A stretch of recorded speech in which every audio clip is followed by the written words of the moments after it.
World War II.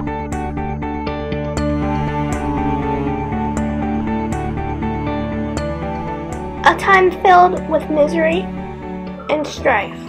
About 1.9 billion people served in World War II worldwide. However, this is not about the countless amount of soldiers that risked their life to protect our freedom. This is about a group of women who helped the United States in a way no one thought possible, the Women Air Force Service Pilots. By Naomi Hess. The Women Air Force Service Pilots, WASP, should have received military recognition when disbanded in 1944, instead of becoming part of the military 33 years later in 1977. The United States ignored their responsibility to recognize these women as part of the military. The Women Air Force Service Pilots secured the rights of the more than 60,000 women who serve in the Air Force today.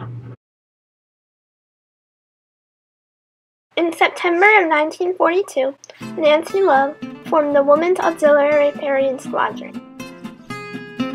Their main purpose was to ferry military planes from factories to military bases. In November of 1942, Jacqueline Cochran, who usually went by Jackie, formed the Women's Flying Training Detachment with permission of General Hap Arnold. Jackie had already established herself as an accomplished woman aviator by setting many records, including having the highest altitude record of 33,000 feet and becoming the first woman to fly a military bomber across the Atlantic Ocean. The Women's Flying Training Detachment was mostly a training program for new women pilots. Then, in 1943, the Women's Auxiliary Ferrying Squadron and the Women's Flying Training Detachment were combined to form the WASP, the Women Air Force Service Pilots. Nancy Love led the ferrying division, and Jackie Cochran led the training division. Overall, 1,830 women trained to become a WASP at headquarters in Sweetwater, Texas. When the WASP arrived in Sweetwater, they were very excited. However, it was very hard to actually become a member of the WASP. To be accepted as a WASP, each girl had to have 35 hours in the air beforehand, enough to know men's airplane talk when they hear it. The WASPs are willing to plow into as rugged a 6-month stretch as anything handed to women in the whole war effort. Map reading and physics, navigation and code, with strict AAF exams in each, too. For men, it would be tough. It's tough for girls, too. Once they arrived in Sweetwater, future WASP members had to go through a rigorous 30-week training program. This included piloting training, and it also included physical training. They would often sing songs while they worked out to make it go by faster.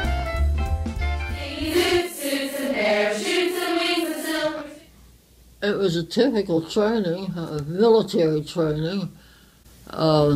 As I pointed out to you here, there are 3 stages. Here's the thing, it's a VT-17 to a VT-13 to an AT-6. Okay, and then we graduated after that. 1,074 women graduated and received their wins, shown here. Jackie Cochran pinned wins on new members herself. The main purpose of the WASP was to ferry military planes from factories to military bases, like the Women Auxiliary Ferrying Squadron. Other WASP helped the Army Air Force's Weather Service by transporting meteorological equipment and military personnel. Another job of the WASP was to train male pilots. In her final report, Jackie Cochran wrote, "The duties performed by these WASPs embrace the following: ferrying, target towing, tracking and searchlight missions, stimulated strafing, smoke laying and other chemical missions, radio control flying, basic and instrument instruction, engineering test flying, administrative and utility flying." I was scheduled to go to Las Vegas, Nevada Air Base, and what I did, I just took pilots off that needed to practice their flying when they can't see. I was the head pilot. I would take the plane up and I would land it, but while we were up there, the pilot was behind me and he couldn't see where he was, had something over his eyes. And so I just had to make sure we didn't run into anything. Women who worked for the WASP were not treated equally to male pilots.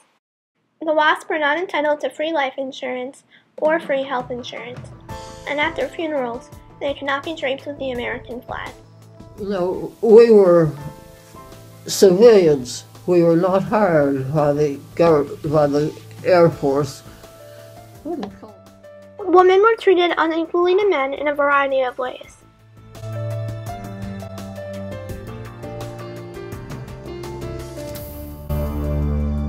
The WASP received a much lower pay than male pilots. 38 WASP died while in service for our country. The WASP themselves would often send a hat around to collect money for the family of their deceased classmate. Then, in 1944, H.R. 4219 bill was proposed to make the WASP program an official part of the U.S. military. The bill was defeated, partly because of strong opposition by male pilots. 36,000 male pilots got demoted to infantry duty, and they were jealous that women were being used while men were available. There were some men who really didn't want to go overseas. They preferred to stay here and fly, and we were sending them overseas, and they didn't like us for that reason. Not long after the bill was defeated, male pilots who had been working overseas began to return home, immediately expecting to regain their jobs.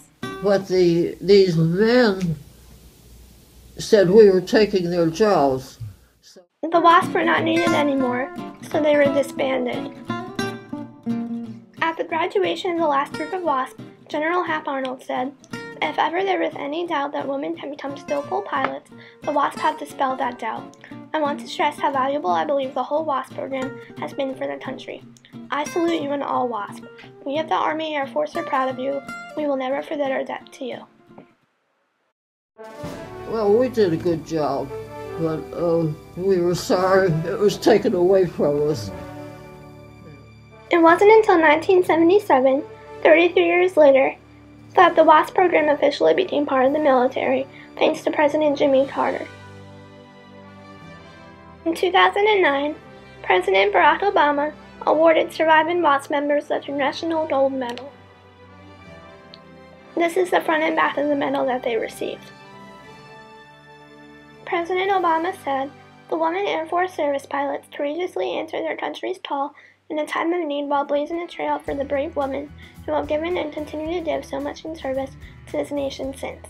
Every American should be grateful for their service, and I am honored to sign this bill to finally give them some of the hard-earned recognition they deserve." In January of this year, the WASP were honored with a float at the Rose Parade before the annual Rose Bowl in Pasadena, California. Rights and responsibilities. By now, I'm sure you're wondering how these amazing women from the 1940s relate to the rights and responsibilities of women today. The responsibilities of the WASP had previously been male only. Even flying for the Air Force had been restricted to men before the WASP. The B-29 Super Fortress in this video scared men so much they wouldn't even try, while the women could do it just fine. By entering the Air Force in 1943, the WASP paved the way and secured the rights for the more than 60,000 women who serve in the Air Force today. So in conclusion, the WASP program was the very first time a woman could fly in the Air Force. It was a show of equality, and it let women do what they loved. As a whole, the WASP flew 60 million miles. So thank you, WASP, for all that you have done for our country.